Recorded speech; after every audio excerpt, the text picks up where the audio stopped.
எல்லா சகோதர சகோதரிகளுக்கெல்லாம் நான் கர்த்தருங்க நாமத்தினால ஆசீர்வதிக்கிறேன். கர்த்தர் நேசிக்கிறார். இந்த பகுதியில் இருக்கிற ஜனங்களை கர்த்தர் நேசிக்கிறார். அதனால தான் கர்த்தருடைய பிள்ளைகளை இங்கே கொண்டு வந்திருக்கிறாரு.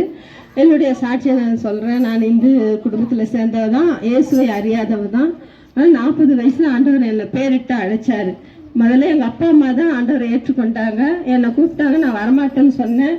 ஏன்னா எங்கள் மாமியார் வீடெலாம் ஒரு பயங்கர இந்தில் இருக்கிறவங்க, என்னை வாழாத அனுப்பிச்சிடுவாங்கன்னு சொல்லிட்டு பயந்துன்னு நான் வரமாட்டேன் சொல்லிட்டேன். எங்கள் வீட்டுக்கார்ட்ட நான் கேட்டேன், உங்கள் அப்பா அம்மாலாம் பலாப்பற்ற போயிடுவாங்க, நீயும் போனால் அவ்வளோதான் சொன்னார்.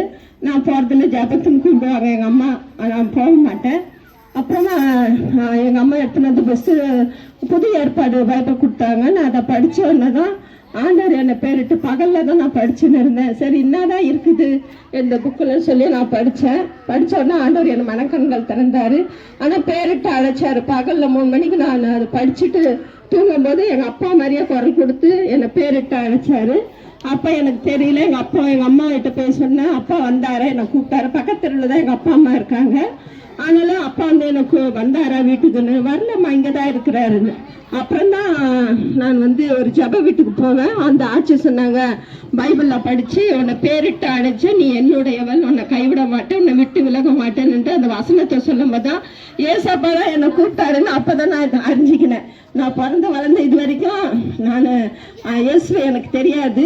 ஆனாலும் அவர் என்னை பேரிட்டு கூப்பிட்டாருன்னு சொல்லிட்டு அதை படித்த பிறகு அதுல இருந்து என் மனக்கண்கள் திறந்து அவர் தான் மெய்யான தெய்வம் என்று, வானத்தை பூமி அந்த சராசரம் படைத்த தேவன் என்று பைபிள் நான் படிச்சு தான் தெரிஞ்சு. நம்மளுக்காக, இந்த உலகத்துக்காக அவர் வந்து அக்கிரமங்களுக்காக, பாவங்களுக்காக, சாபங்களுக்காக, வியாதிகளுக்காக அவர் அடிக்கப்பட்டாரு. அவர் பாவம் செய்யவில்லை என்று சொன்ன அந்த வேத வசனம் நான் படிச்ச பிறகுதான் நான் விசுவாசித்து நானும் போனேன்.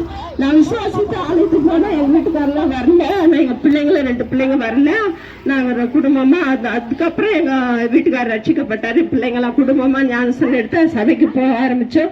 சபையில் அப்புறமா என் பிள்ளை 2 பிள்ளை கல்யாணம் ஆச்சு. 2 மருமகளும் ஆண்டவர் கொடுத்தாரு.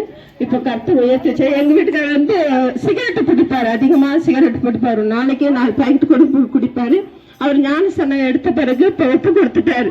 நீ இந்த சிகரெட்டு பிடிச்சா அந்த எண்ணங்களை நடத்தின ஒரு ஆட்சி சொன்னாங்க, அப்பா நீ சிகரெட்டு பிடிச்சி மறிச்சுட்டானா நீ நரகத்துக்கு தான் போவ, பரலோகம் போக முடியாது, அது ஒரு பாவமான வழின்ட்டு அந்த வசனத்தை கேட்டு அவர் ஞானஸ்தானத்தை ஒப்பு கொடுத்தாரு.